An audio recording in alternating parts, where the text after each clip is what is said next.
libur yang cukup panjang lagi. Dives. Minggu lalu libur. Libur. Kurang Pak, libur aja. Dan libur aja sekarang.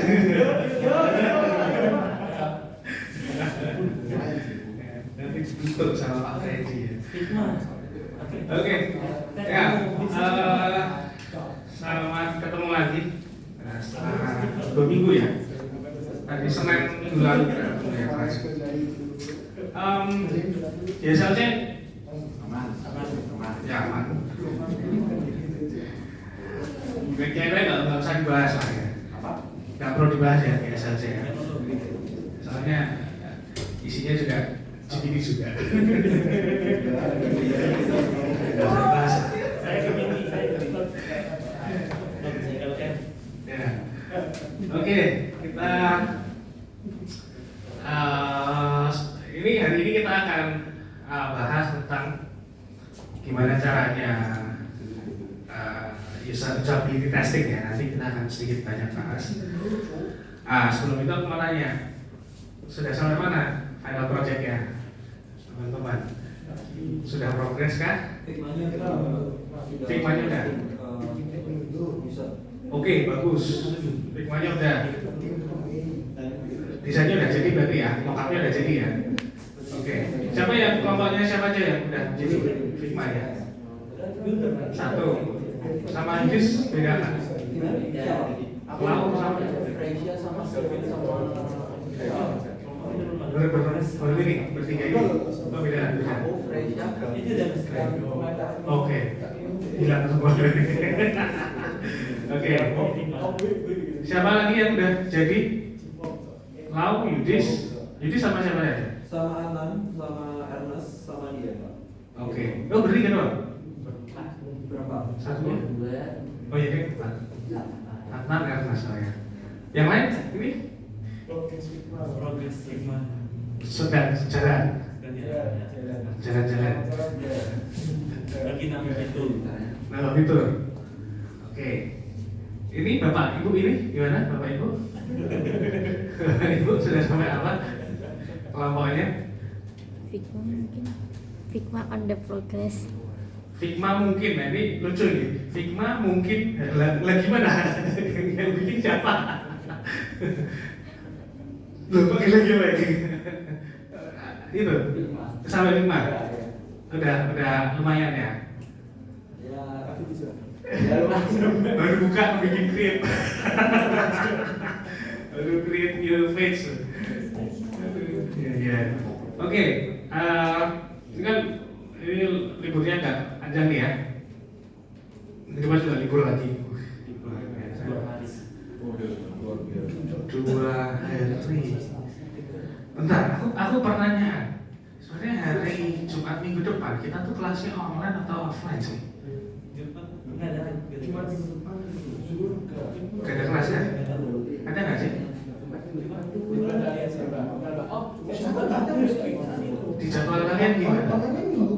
Oh iya. Minggu depannya kan? GSLC mana? Bisa aja saya.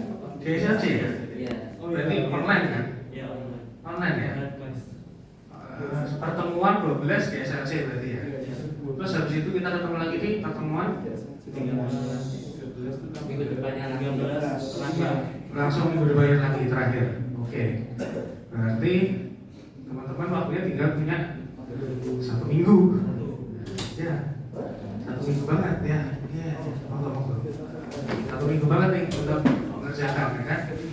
Misalkan tadi yang udah Figma udah jadi 2 kelompok. Figma yang on progress 1, 2. Ini sama ini sama 2. Anda? Sama. Yang lain Anda? sama. Yang ini? Sama. Loh, kok banyak banget? Iya, pas sampai 5. 1, 2, 3, 4. Lagi belum ada sama. Oh, ini si siapa? Ini 1, 2, 3, 1, 2, 3, 4 juga on progress. Iya, On progress. Ah, ya. Yang di belakang, Vito, sama enggak? Belum. Belum dibikin. Belum dibikin. Baru ini bukan. Oke, segera ya. Karena nanti di pertemuan 13 aku akan minta teman-teman membuat video 3 menit. Bukan di pertemuan 13 ya, tapi di sebelum pertemuan 13 aku meminta teman-teman untuk membuat video 3 menit menjelaskan hasil semuanya. Gitu. Menjelaskan hasil semuanya dimasukin ke dalam video 3 menit. Jadi singkat tapi lengkap gitu ya. Terus nanti diambilin gitu. Jadi sebenarnya harusnya pertemuan 13 itu presentasi harusnya. Cuman karena ada berapa kelompok kemarin kita ya? 10 ya, 10. Banyak pokoknya, banyak banget. Sekitar banyak lah ya, 7 sampai 10-an. Itu waktunya kalau mau presentasi biasa itu nggak akan selesai waktu kita. Jadi jam 9 sampai jam 11 pasti akan molor sampai jam 1 pasti, ya yakin. Jadi aku akan minta teman-teman membuat video penjelasan 3 menit. Ya 3 sampai 5 menit lah ya, 3 sampai 5 menit. Jadi nanti di pertemuan 13 itu maju satu-satu, tapi maju satu-satunya untuk nge-play videonya aja. Gitu. Jadi 3 sampai 5 menit nge-play videonya aja, nanti gantian lagi temennya. 3 sampai 5 menit gantian lagi temennya. 3 sampai 5 menit gantian lagi temennya. Gitu ya. Supaya kan kita 90 menit ya atau 80.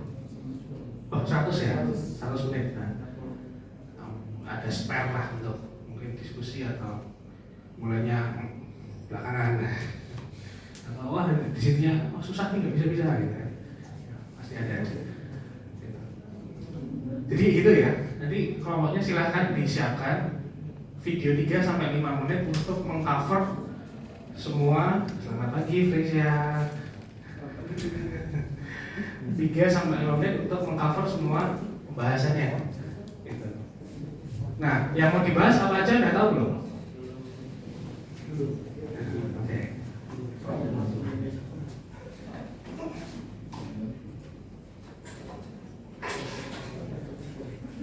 Ini nanti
nah ini isinya kelihatan.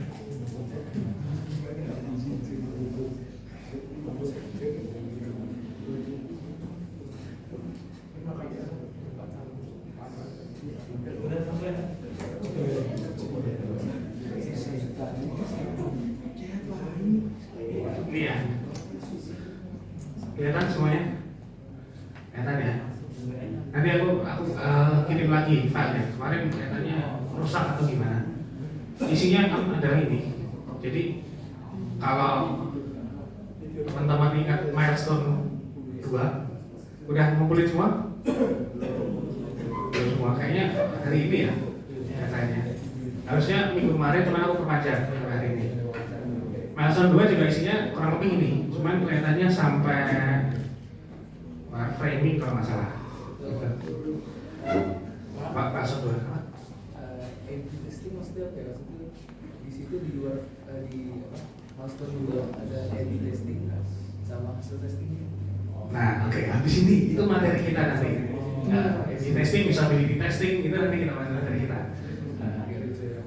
Nanti akan jelasin kan result ini evaluasinya gimana gitu kan, cara ngetesnya gimana, itu nanti hari ini kita akan bahas. Nah, intinya adalah ini nanti semua di video 3-5 menit semuanya dijelaskan. Selamat pagi, pagi. Dijelasin ya. Jadi itu tadi ada video kan 3-5 menit. Terus ini ada poster,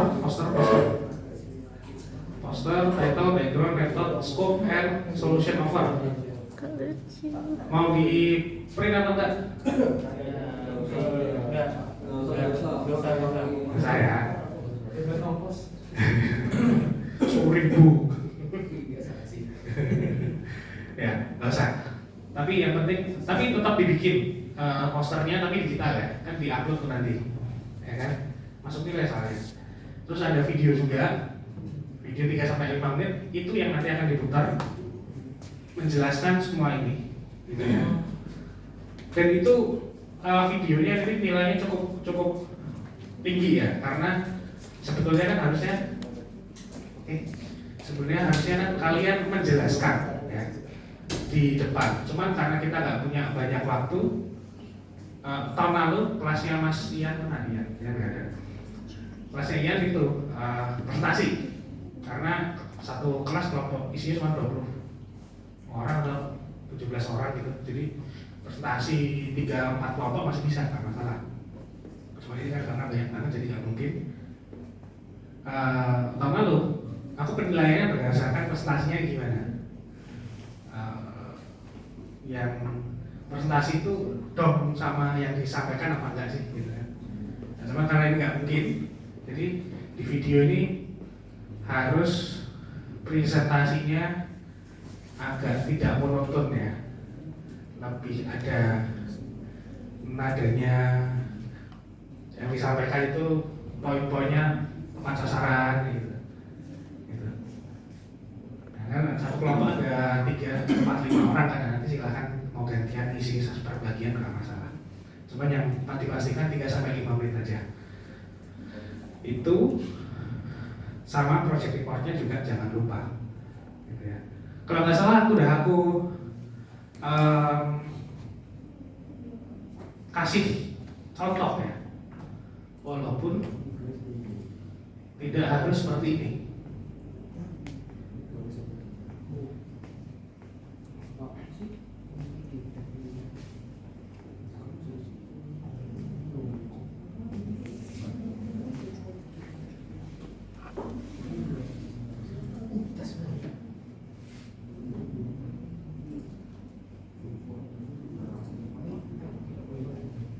Nah nih, oke. Ini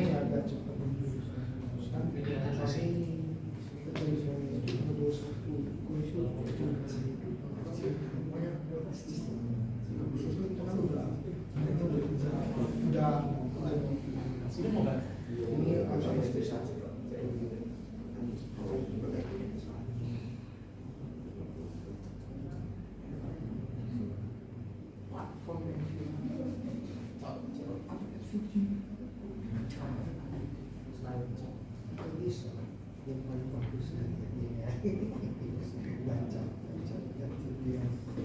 Oke, ini contoh.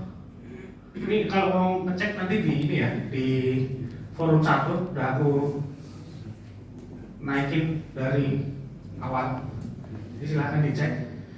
Ini tahun lalu ini laporan yang paling bagus.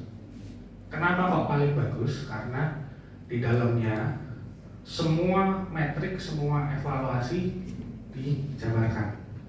Gitu.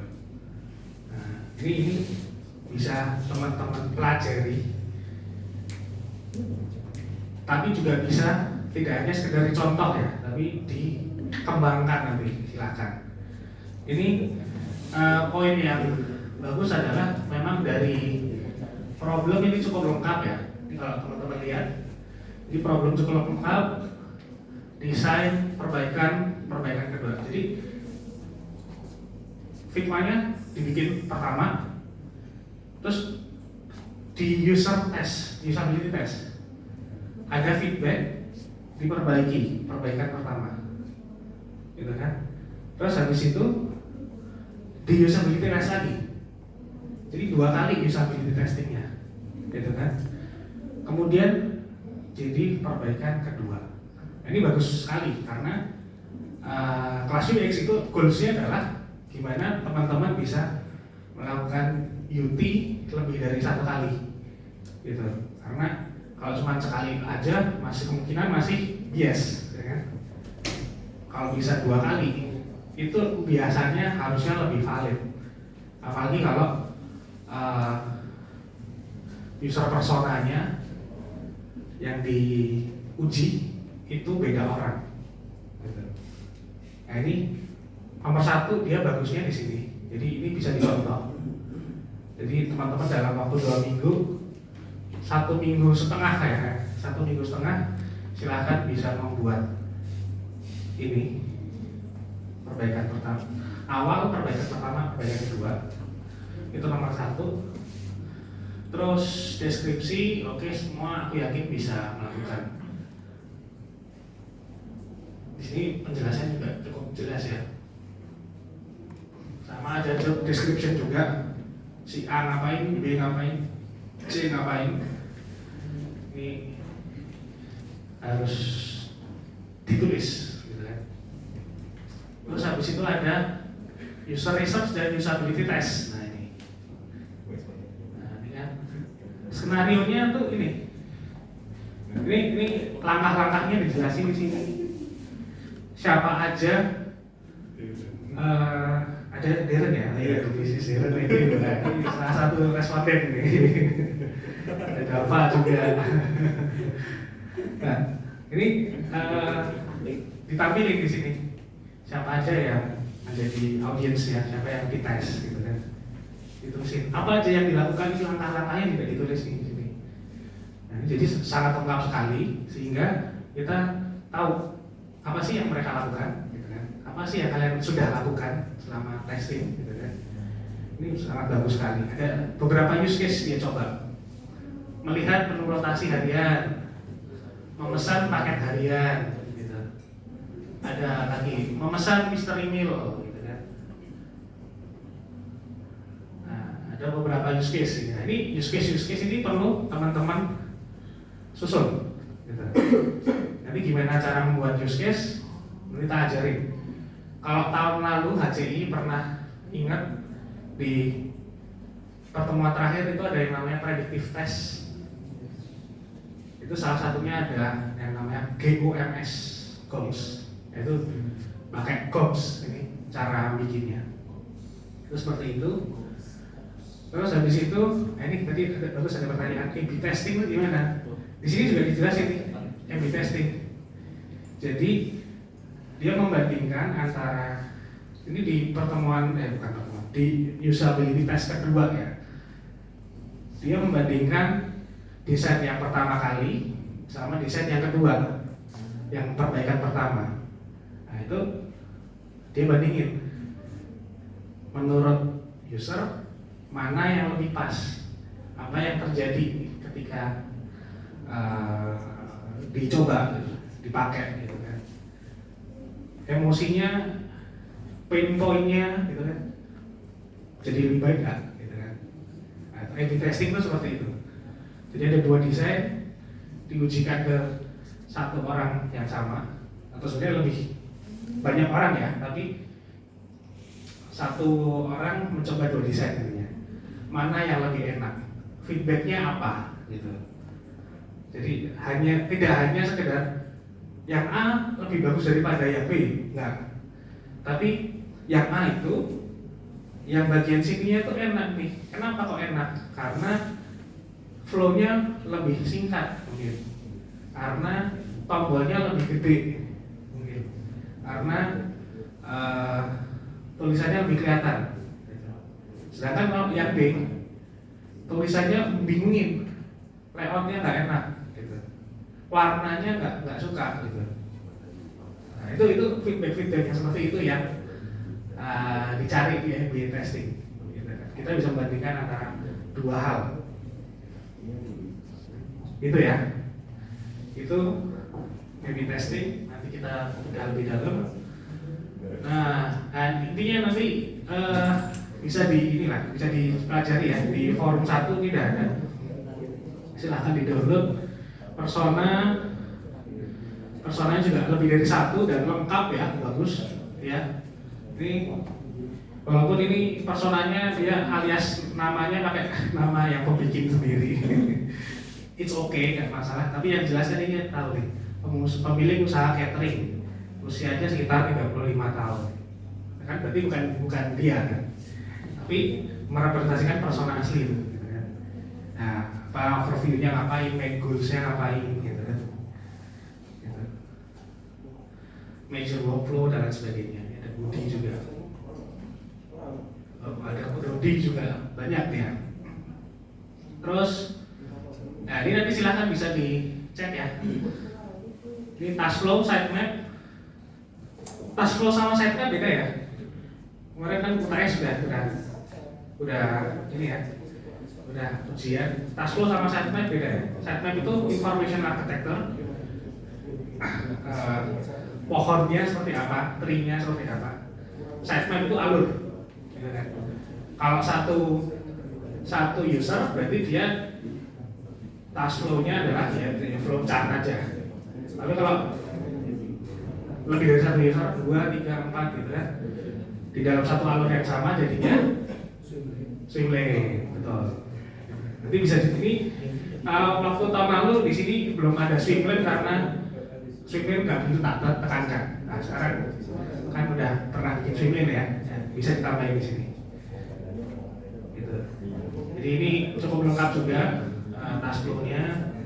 Ini juga bagus wireframe yang sudah mereka buat ditampilkan di sini. Jadi kelihatan progresnya seperti apa. Nah nanti teman-teman kan kemarin juga udah bikin wireframe ya sebetulnya. Nanti silahkan dimasukkan juga. Tuh, ini wireframe-nya lengkap banyak. Wireframe-nya lengkap juga. Jadi semua lampiran mereka masukkan kan bagus. Jadi kita tahu isinya apa aja. Nah ini dia ada result. Kalau tadi bahasannya bahasan tentang kualitatif ya, persona, terus customer journey mapping ada flowchart, swim lane mungkin. Ini yang belum ada kayaknya customer journey mapping, kayaknya ya. Itu kualitatif ya. Nah, mereka juga kasih kuantitatif. Nah, nanti kita juga sedikit bahas nanti tentang kuantitatifnya. Salah satunya adalah ini single is question, SEQ. Ini salah satu contoh SEQ ya. Mungkin Darren pernah menjawab, kalau masih ingat ya, karena itu sudah tahun lalu.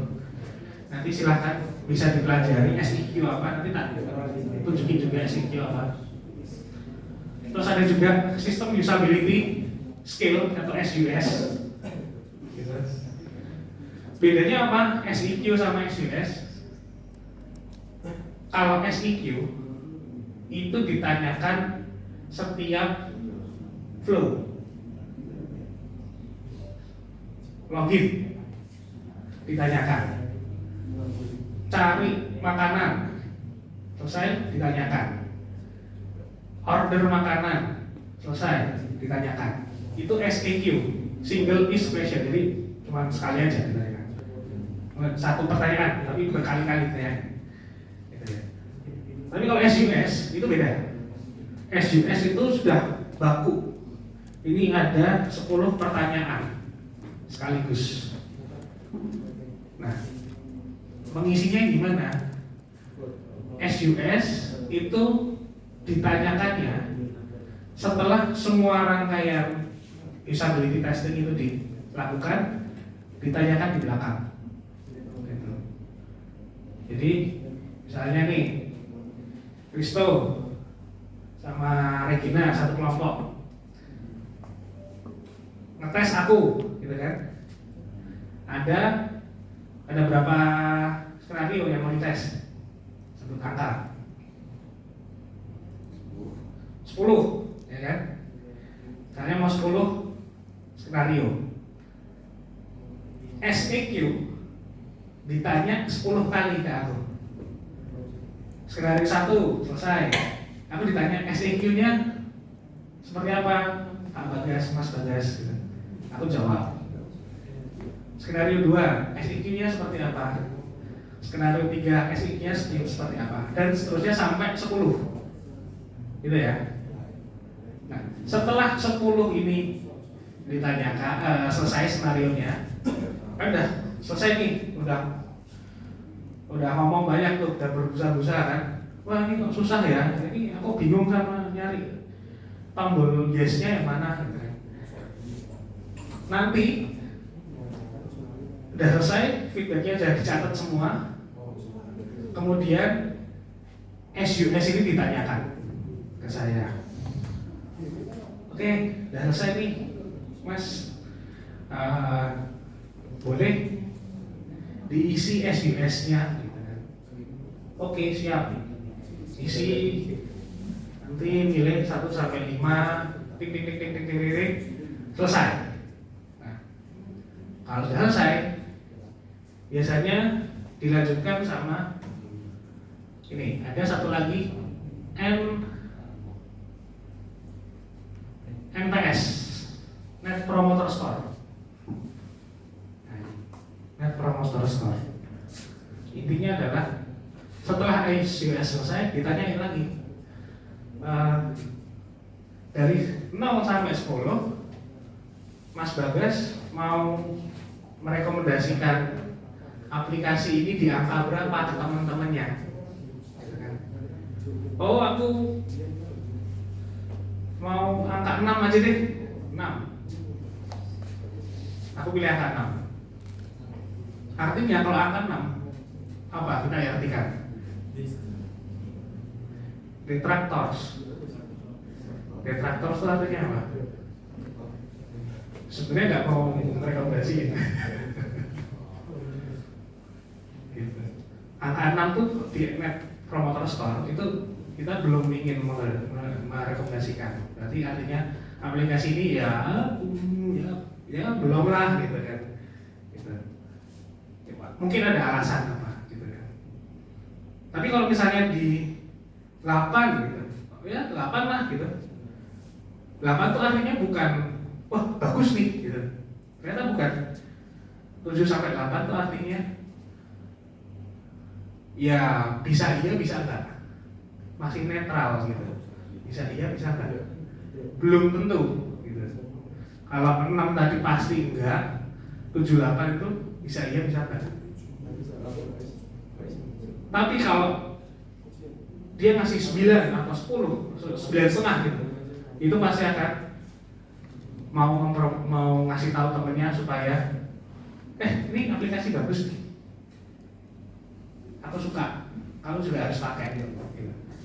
Itu 9 sama 10. Nah, ini nanti set of quantitative metrik yang bisa kalian pakai ketika usability test nanti. Dan ini ketika UT itu kan bisa diukur tuh. UT pertama hasilnya seperti apa angkanya, UT kedua angkanya seperti apa, naik atau turun. Kalau turun sudah diperbaiki, wah kenapa? Ini kan ada sesuatu. Itu yang nanti perlu teman-teman bahas. Gitu.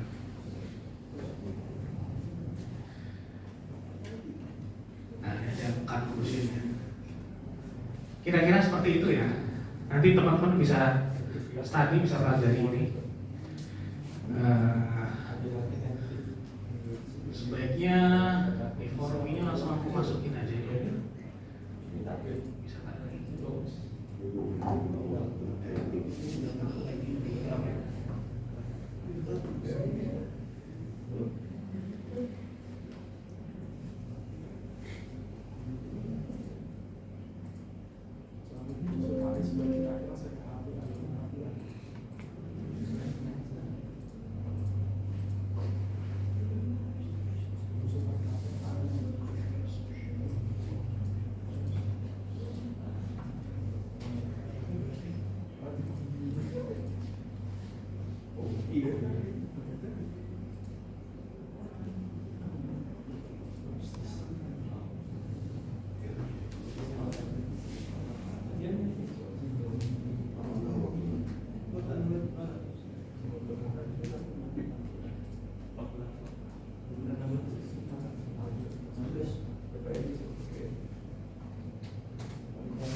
Oke ya, di forum 1 dan aku upload ini filenya 1, 2, 3, nanti bisa dicek. Overallnya sama nggak ya? Mirip sama yang masuk 2. Oke, next. Sini ada pertanyaan tentang Net Promoter Score, SUS, sama SEQ. Aman ya? Nanti bisa dikulik lagi tentang itu. Oke. Ya. Next, kita bahas ke inti mata kuliah ini, yaitu usability testing. Ini boleh dibantu untuk di-share satu ya. Ya. Jadi kuliah ini sebetulnya intinya adalah supaya teman-teman bisa melakukan usability test. Nah, usability test itu untuk apa? Itu adalah metode yang digunakan untuk mengukur desain kalian itu udah sesuai dengan user experience persona yang dituju belum sih? Gitu kan? Itu. Nah, ini adalah yang mau kita bahas hari ini.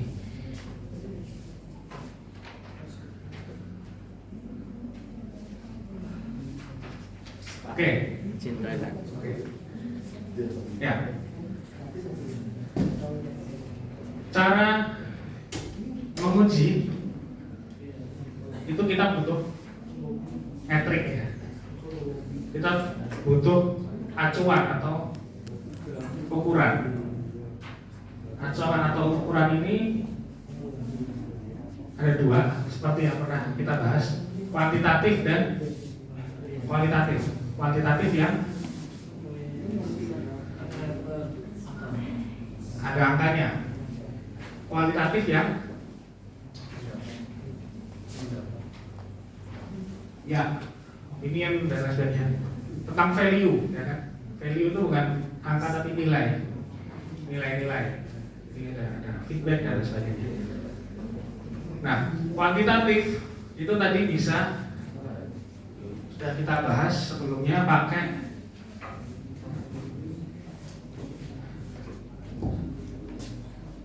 kuanti,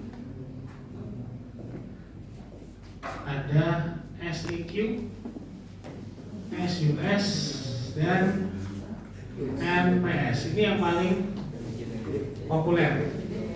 Ada nggak yang lain? Ada banyak sebetulnya. Ada banyak.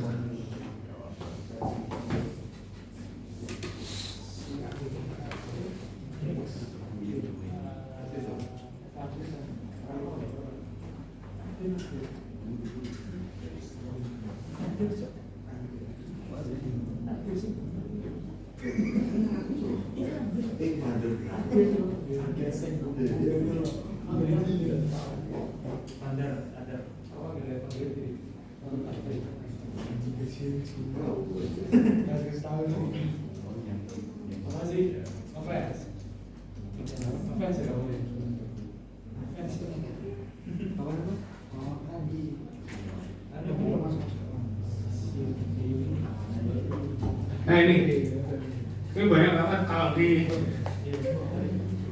NN Group. Teman-teman familiar dengan nngroup.com? Kalau belum familiar, ini adalah salah satu website yang memprovide basic-basic keilmuan tentang user experience design. Jadi kalau teman-teman mau belajar tentang UX lebih dalam, bisa buka NN Group. Gitu. Di sini ada apa? Di sini ada ini macam-macam. Ini kuantitatif, ini banyak banget nih. Ada benchmark, discrete metric, p-value, SDQ, populasi, skew, macam-macam. Jujur aku sendiri nggak menguasai sebanyak itu. Tapi yang paling banyak dipakai adalah ini, metrik-metrik ini turunan dari ilmu psikologi sebetulnya. Jadi mungkin kalau teman-teman suka sama psikologi walaupun anak CS gitu kan, pasti akan ketemu sama hal-hal yang seperti ini. Gitu, digital psikologi mungkin kan. Kelas belah, prodi sebelah. Jadi UX itu emang psikologi sama komputer science ketemu gitu. Makanya timbullah seperti ini. Nah, yang sering dipakai ini SDQ, SUS, MTS. Ada juga yang lain namanya, ini paling populer nih. Ada yang tahu ini apa? Ini kelihatan. Likert atau Likert. Bentuknya tahu nggak apa? Apa? Emoji juga. Gimana itu? Ada yang tahu ini?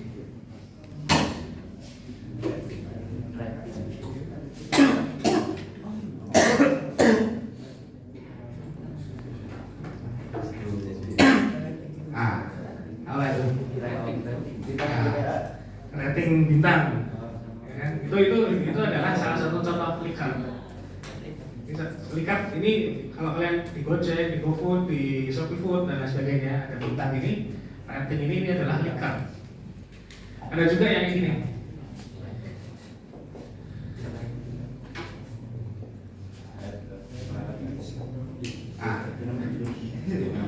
Familiar? Nah, ini sudah Likert. Jadi Likert itu paling umum dipakai. Ada yang jempol 5 juga bisa, macam-macam. Bentuknya bisa macam-macam, tapi semuanya itu adalah Likert. Nah, ini untuk mengukur kuantitatif orang suka atau enggak. Cuman kadang-kadang kalau Likert itu kan kita sekarang bias ya. Semua GoFood, semua Gojek kita, semua ShopeeFood kita bintang 5 gitu kan. Kalau di bawah kasihan gitu kan. Cuman ya itulah manusia. Jadi ini nanti teman-teman bisa coba pakai ketika usability test. Ini 3-4 hal ini bisa dilakukan di usability test ya. Caranya gimana? Tadi caranya dengan skenario SEQ, skenario SEQ. Kalau udah semua selesai semua, baru SUS dan MPS.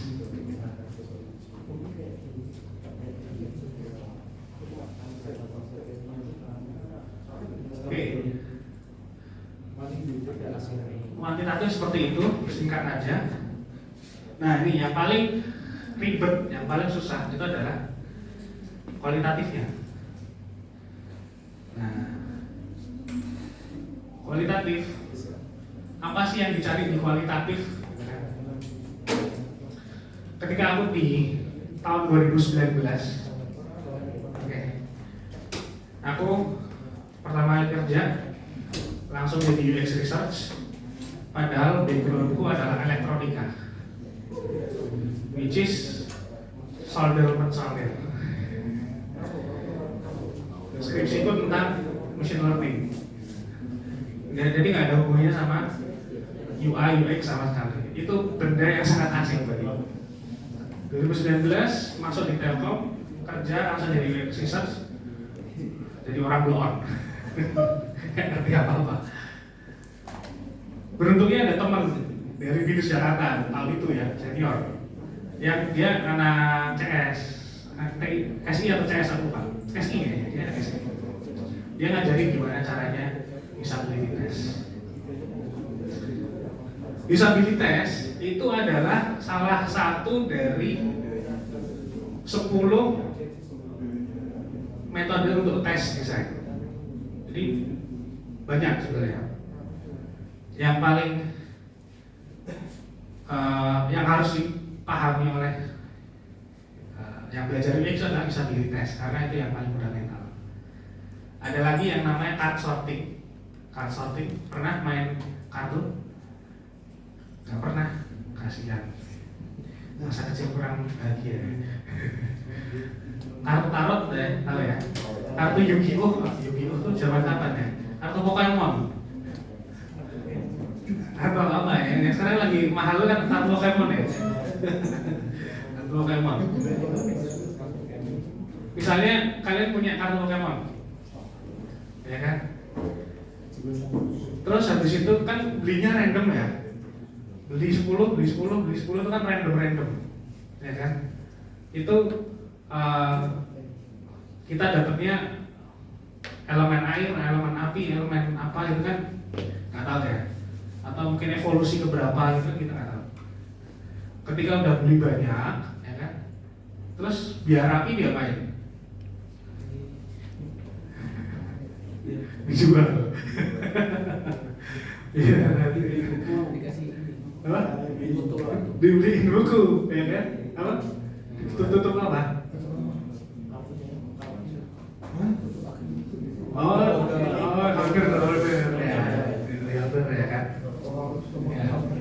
Ada yang dibeli buku biar rapi, dimasuk-masukin gitu kan? Ada yang dibeli card holder, itu berarti yang card holder yang satu kartu isinya harganya 50 juta mungkin ya. Mahal banget gitu. Nah, ketika udah disimpan, ketika nyimpan itu kan perlu kita urutin ya, kalau mau rapi ya. Ya bisa sih kalau mau di asal gitu kan. Tapi kan ada orang yang prefer, aku mau tak ada yang rapi, tak bikin rapi ah. Rapi ini kan definisi orang beda-beda. Ada yang rapi, menurut dia rapi kalau disusun berdasarkan elemennya, ya kan? Ada yang air sama air, Cikorita gitu kan, sama Cikorita, Pikachu sama temen-temennya gitu kan. Ada yang disorting berdasarkan evolusinya, ya kan? Ada tuh yang berdasarkan evolusinya ditata gitu. Ada yang ditata datar, ada yang ditata turun gitu kan. Kalau misalnya di rak gitu atau di buku. Ada yang mensorting berdasarkan siapa pemiliknya, ya kan?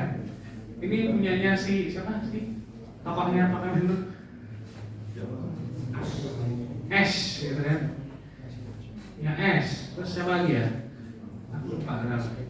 Yang jahat dua itu siapa? Yang kalah terus itu? Tim Rocket, Tim Rocket, ya kan? Lupa namanya. Itu kan bisa juga tuh. Jadi sorting mengelompokkannya berdasarkan sesuai yang dia suka, gitu. Atau mungkin dia punya preferensi lain.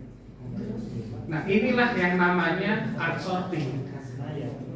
Jadi card sorting itu mengelompokkan atau mengurutkan kartu, gitu kan? Nah ini berguna ketika apa sih? Gitu kan? Card sorting itu berguna ketika kalian mau bikin sitemap. Selama ini kalau kalian bikin sitemap, caranya gimana? Sitemap itu information architecture. Sitemap.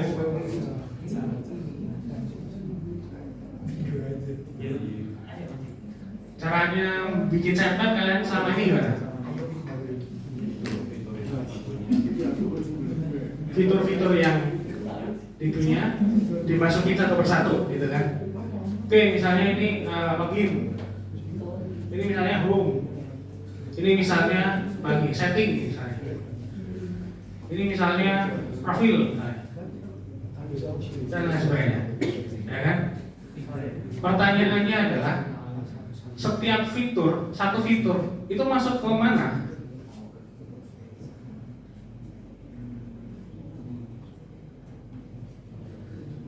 Setiap satu fitur itu masuk ke kelompok yang mana? Soalnya nanti kan di bawah ini ada fitur-fitur macam-macam lagi kan pasti. Fitur ganti apa? ganti profile picture, ganti nama, ganti apa, macam-macam lah ya. Nah itu mau dimasukin kemana? Kalau kalian membuat sebuah aplikasi yang betul-betul baru, nggak ada bandingannya, ini kalian akan kesulitan. Mau tak masukinnya gimana ya? Itu ada harus dipikir banget gitu kan. Nah, terus gimana caranya biar nggak gitu mikir banget? Ya udah kasih aja ke usernya, suruh usernya yang sorting, suruh usernya yang kelompokin. Dari 5 atau 10 user, kayak gimana hasilnya? Oh ternyata 5 dari 10 home itu isinya A, B, C, D, E, F, G. Dia akan mengelompokkan yang mirip gitu kan. Setting isinya A, B, C, D, E, F, G. 1, 2, 3, 4, 5 dan seterusnya. Jadi cut sorting akhirnya adalah memindahkan lo mikir harus seperti apa harus seperti apa urutannya atau kelompoknya dari kita ke user. Daripada kita menebak-nebak user maunya seperti apa, ya udah kita kasihkan ke user aja. User mau yang seperti apa kelompoknya. Ini akan berguna di mana? Contoh, kalian diminta untuk bikin aplikasi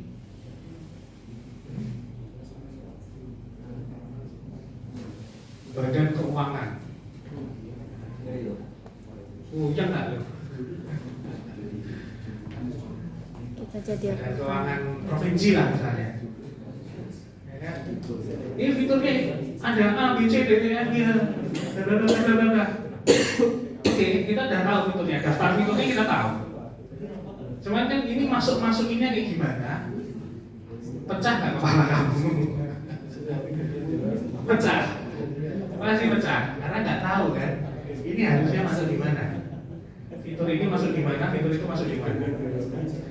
Daripada kalian menebak-nebak, daripada teman-teman menebak-nebak, kalian undang user-usernya itu, yang orang-orang badan keuangan itu, provinsi misalnya, untuk mendiskusikan ini sebaiknya dikelompokkannya bagaimana.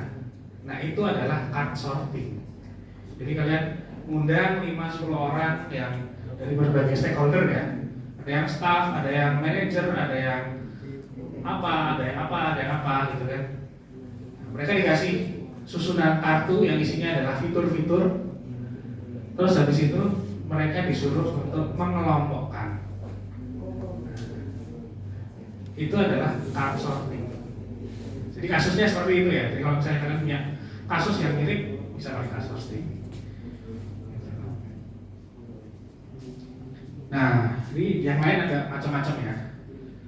Ada juga yang heat map analisis, ada yang key tracking. Ya, ini kemarin udah Fresia pernah bikin ya, key tracking sama heat map ya. Ya. Jadi kalau kalian tahu ada dosen BINUS, dosen kita yang namanya Budian ya. Ada yang tahu Budian? Yang mana? Belum pernah ketemu ya. Ada dosen BINUS namanya Budian. Itu mengembangkan website untuk eye tracking iklan. Jadi websitenya adalah website, terus kemudian ada gambar iklan. Terus user itu disuruh melihat iklan itu. Iklan itu kemudian dibaca menggunakan webcam untuk melihat eye tracking. Eye trackingnya kemudian bisa ngecek matanya itu ngelihat ke mana aja sih di iklan itu selama waktu yang disediakan. Hasilnya dibikinkan heatmap gitu. Nah ini UX banget. Jadi bisa juga seperti itu. Nah, kemarin yang bikin aplikasi juga teman-teman kalian yang bantu bikin.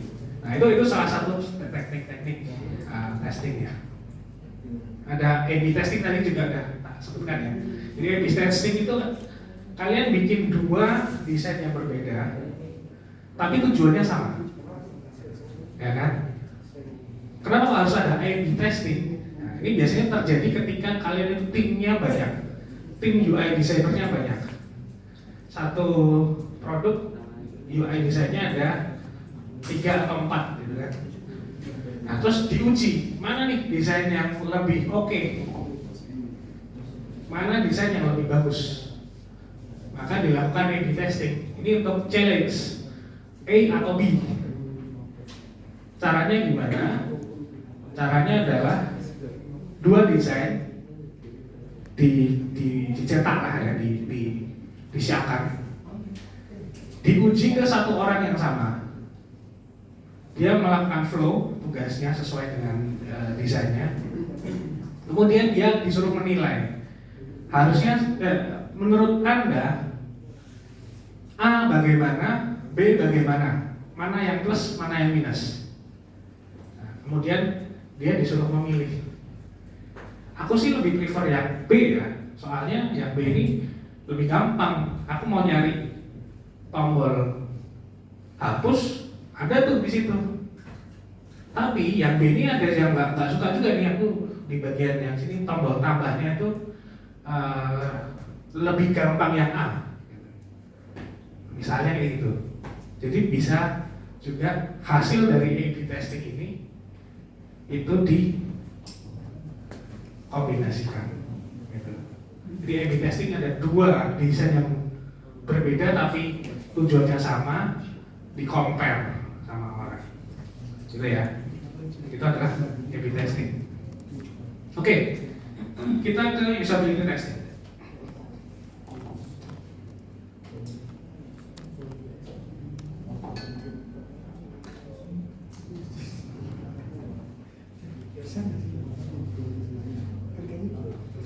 Nah, ini sudah ada kertas di tempat teman-teman. Nah, ini adalah untuk latihan. Saya ada sisanya, nggak apa-apa. Boleh berkumpul dengan timnya atau sendiri-sendiri, nggak masalah. Jadi kita mau mencoba membuat simulasi usability testing. Gitu ya. Jadi usability testing itu ada 7 langkah. Perhatikan baik-baik. 7 langkahnya adalah 1, 2, 3, 4, 5, 6. Yang pertama adalah merencanakan tes. Merencanakan tes. Merencanakan tes, apa yang harus direncanakan? Nah, ini nanti kita bahas. Yang kedua adalah rekrut partisipan. Jadi mengundang partisipan, subjek penelitian. Kalau untuk usability test sebaiknya ganjil. Sebaiknya ganjil. Jujur ganjil. Kenapa kok ganjil? Supaya kalau ada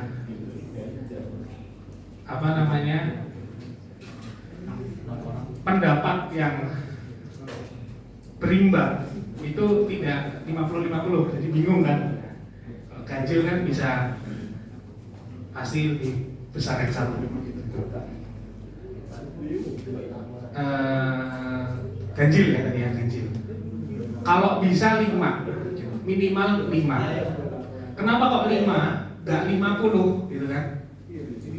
Karena kalau di usability test mengadakan riset satu orang aja itu bisa 1-2 jam. Yang proper ya, bisa 1-2 jam. Bayangin 50, mau berapa hari lo? 5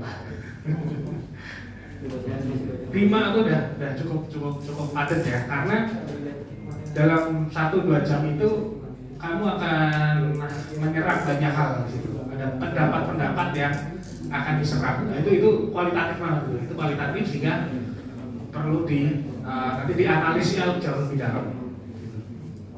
Itu rekrut. Jadi ganjil kalau bisa 5. 10 silahkan. Nah, kalau waktunya ada, tapi kalau misalnya nggak ada waktunya, 5 sudah cukup untuk kualitatif ya. Nomor 3, prepare material. Nah ini yang cukup vital. Prepare material itu nggak hanya nggak hanya desainnya aja, nggak hanya desainnya aja. Ini di dalam usability test kalian bisa juga A/B testing ya. Kalian bisa A/B testing, kalian bisa quantitative testing. Tadi pakai SAQ, SUS, MPS itu bisa juga. Gitu. Sehingga ketika memprepare material, ini kalian bisa mengkombinasikan beberapa teknik menjadi satu gitu. Misalnya mau kuantitatif, berarti material yang harus di-prepare adalah NQ-nya harus di-prepare, SUS-nya harus di-prepare, NPS-nya harus di-prepare. Mau ada A/B testingnya, berarti harus ada dua desain yang di-prepare, berikut flow-nya dan clickable mock-up-nya, gitu kan? Selain itu, yang paling utama adalah skenario. Nah ini skenario. Ada yang tahu apa itu skenario? Skenario. Skenanya Mas Rio. Ada yang namanya Rio. Skenario itu intinya adalah case study-nya ya, betul. Nah, ini skenario bisa pakai yang namanya GOMS. Mungkin teman-teman bisa pakai AI-nya masing-masing. Tanya, coba jelaskan GOMS dan sebuah contoh gitu ya. Nah, nanti bisa silakan. Kalau sekarang juga apa-apa. Nah ini. Intinya adalah GOMS adalah goal, operator, method, sama selection rule. Contohnya apa? Satu contoh. Minta contoh aja kita. Selamat pagi Mas Fadel. 20 menit lagi.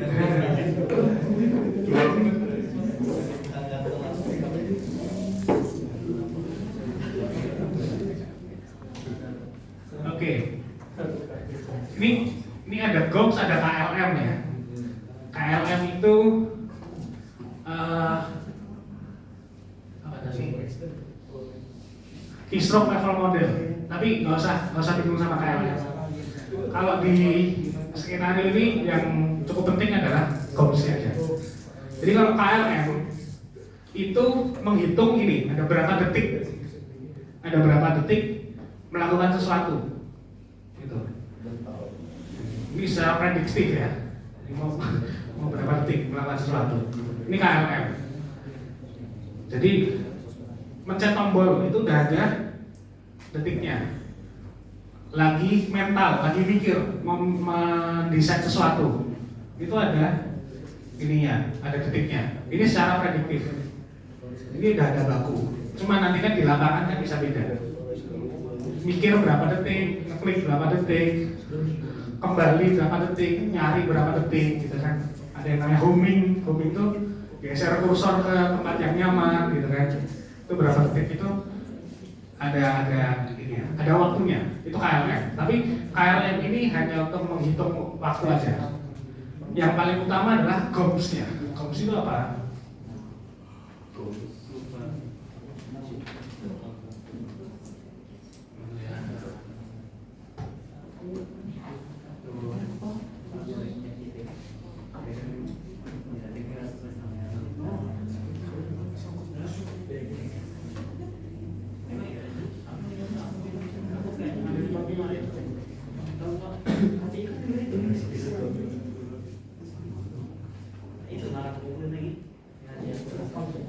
Nah ini yang paling sederhana. GOMS adalah goal, operator, method, sama KDS. Contoh kasus, mau menyalakan lampu kamar menggunakan saklar dinding. Berarti gimana caranya? Kan ini kita sini, terus di klik, nah gitu kan. Itu tujuannya adalah itu. Nyala atau hidup? Nyala atau hidup berarti nyala. Nah, gimana cara bikin gomsnya? Cara bikinnya gomsnya adalah kita G dulu, goal. Goal adalah menyalakan lampu kamar yang mati. Oke, lampu kamar yang mati. Ini goalnya. Operator atau tindakan dasarnya apa aja? Satu, mental. Sadar bahwa oh kamarnya lagi gelap nih, gitu kan? Atau kalau mungkin kalau mental yang di kasus lain misalnya mau ngirim pesan, gitu kan? Mentalnya berarti oh aku mau mengirim pesan dia ke misalnya Kristo, gitu kan? Itu mental, lagi dipikirin, gitu. Fisik berjalan ke arah saklar. Ini satu aktivitas, gitu kan? Itu fisik. Fisik lagi meraba dinding loh kok nggak ada, gitu kan? Ini satu aktivitas. Menekan tombol saklar ke bawah, klik, itu satu aktivitas. Jadi intinya operator itu adalah aktivitas-aktivitas apa saja yang dilakukan di satu proses itu. Oke, kalau isi ngerangkep.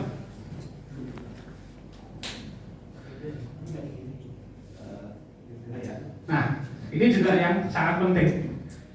Bagian dari skenario adalah metode atau prosedur. Ini yang harus dicek sama kalian. Prosedur yang kalian rencanakan apakah sama dengan yang dilakukan sama user, gitu kan? Jadi contoh prosedurnya adalah berjalan ke saklar, cari posisi tombol, tekan tombol, as simple as that, ya kan? Tapi ternyata mungkin di lapangan tidak melakukan ini, tapi nyari-nyari dulu. Waduh, ini gelap nggak ya, gitu kan? Apakah ini gelap, gitu kan? Apakah kalian lihat cyber, gitu kan? Macam-macam ya. Gitu. Jadi mungkin untuk melakukan satu hal nggak langsung, gitu. Misalnya muter-muter dulu, muter. Ini cari remote. Mungkin dikira mental dia mengira lampu itu dinyalakan dan dimatikan menggunakan remote. Bisa jadi, ya kan? Ini dia terlahir di planet Neptunus, gitu kan? Budaya seperti itu. Nah, ini prosedur langkah. Ini yang perlu kalian bikin dalam satu skenario. Kalau ada 10 skenario, berarti ada 10 goals. Gitu. Selanjutnya, selection rule. Jika makan.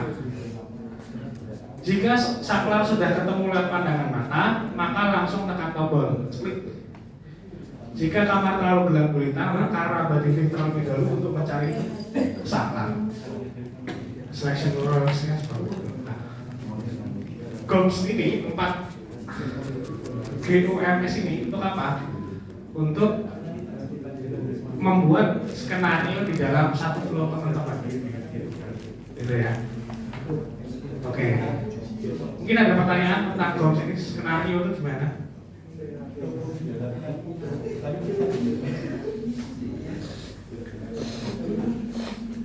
Ini nanti bisa dibikin pakai Excel ya. Jadi pakai Excel.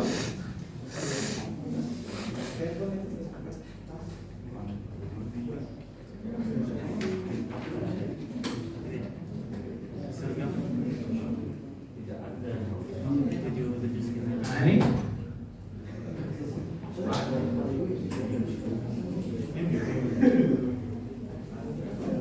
Aduh, harus masuk.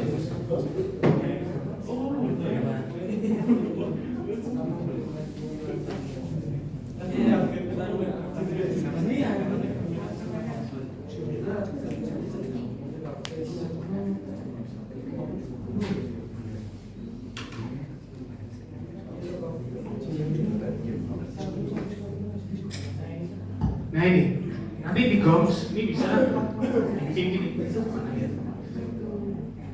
Skenario nya bikin ini goal, operator, metode, gitu. Selection. Terus ini ada result, ini ada time. kelihatan? Gitu ya. Jadi komposisi cara bikinnya seperti itu. Ini skenario 1. Ini resultnya apa? Time-nya diwaktuin berapa detik, berapa menit gitu. Terus biasanya di kanan sini ada pendapat. Pendapat tuh apa ya? Feedback, ada feedback. Feedbacknya apa? Nah, kayak gitu. Kayak gini.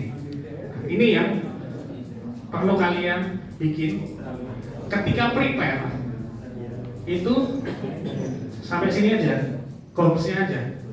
Ketika prepare.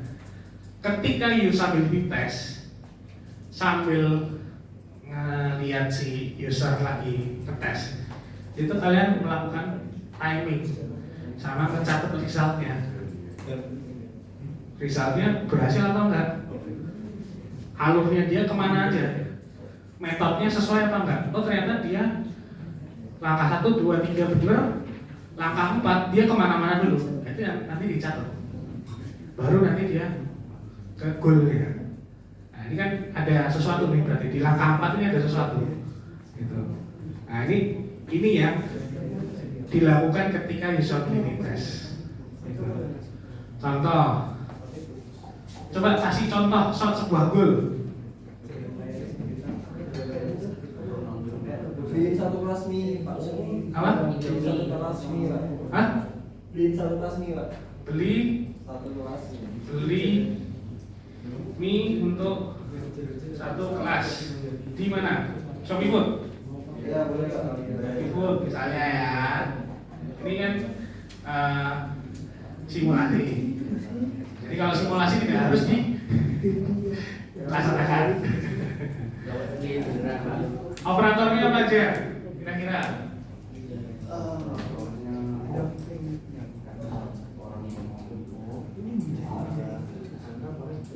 Mental dulu ya kan?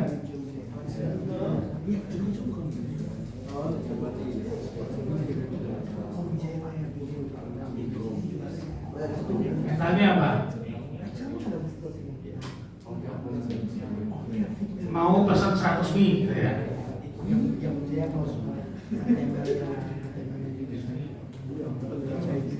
Mie aja ya.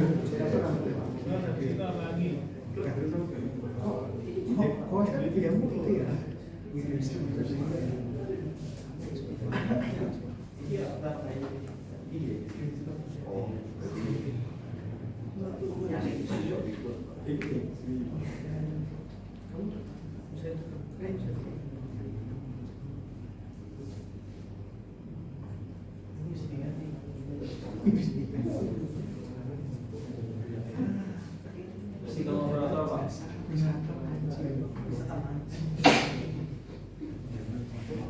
Nah ini operator ada berapa ya? Tap atau klik, ada swipe, ada keystroke, keystroke tuh ngetik ya.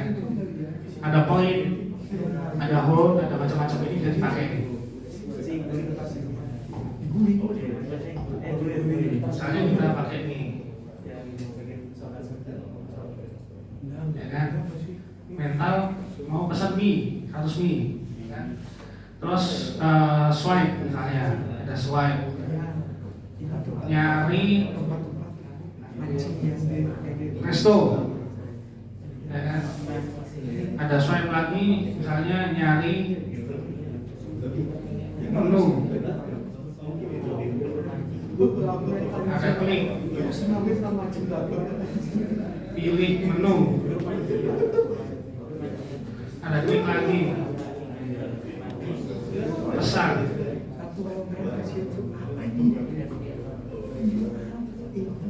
ada klik lagi, ada swipe lagi misalnya, cek harga, terus ada klik bayar. Nah,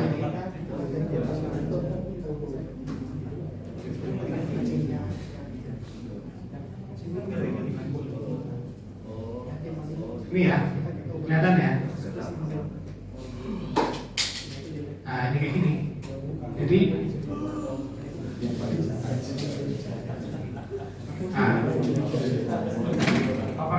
seperti itu. Metodenya adalah alur yang harusnya menurut kalian tuh harusnya gini. Jadi di sini ada buka aplikasi, scroll, cari apa dan seterusnya. Ini ada alurnya. Samping kanan gitu. Misalnya atau kita kasih contoh.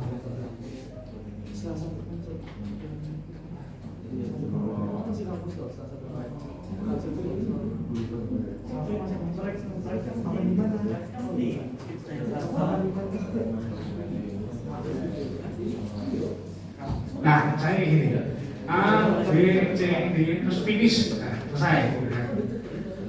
Metode seperti itu. Nah, selection itu kan, selection itu yang berhasil yang seperti apa, yang gagal yang seperti apa. Selection tuh ini tuh, berhasil gagal. Nah, udah kayak gitu.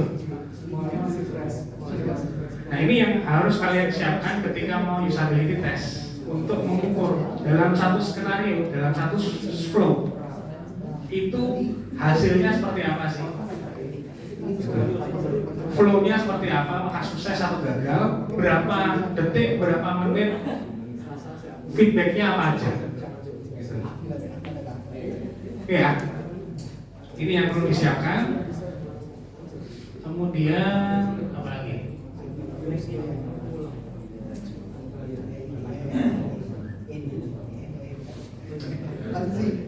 Prepare material seperti itu, setup environment. Nah, ini setup environment itu kadang-kadang kalian butuh alat-alatnya, kamera, tempat duduk, AC, pencahayaan dan lain sebagainya. Ini hal yang sederhana. Terus melakukan tes, ya kan? Melakukan tes tadi 1 jam atau 5 menit atau 10 menit tergantung berapa skenario yang mau dibikin. Habis itu selesai, data semua terkumpul, dianalisis datanya, report result. Nah, analisis sama report result ini nanti kembali ke yang kemarin. Ada persona, CJM, swing plane diagram, ada macam-macam. Itu yang kualitatif. Kalau yang kuantitatif ini ada ini SEQ, SUS, NPS dan lain sebagainya. Oke? Nah, kalau begitu saat ini masih ada waktu 5-10 menit lah ya. Silahkan membuat preparation yang tadi, goals tadi beserta teman-temannya untuk beberapa skenario yang kelompok kalian akan lakukan ketika nanti mau usability test. Itu ya, bersama kelompoknya silahkan. Nanti itu bisa untuk bahan kalian untuk melakukan usability test setelah ini. Gitu ya. Oke, itu silahkan waktunya dimulai dari sekarang. Ya. Silahkan.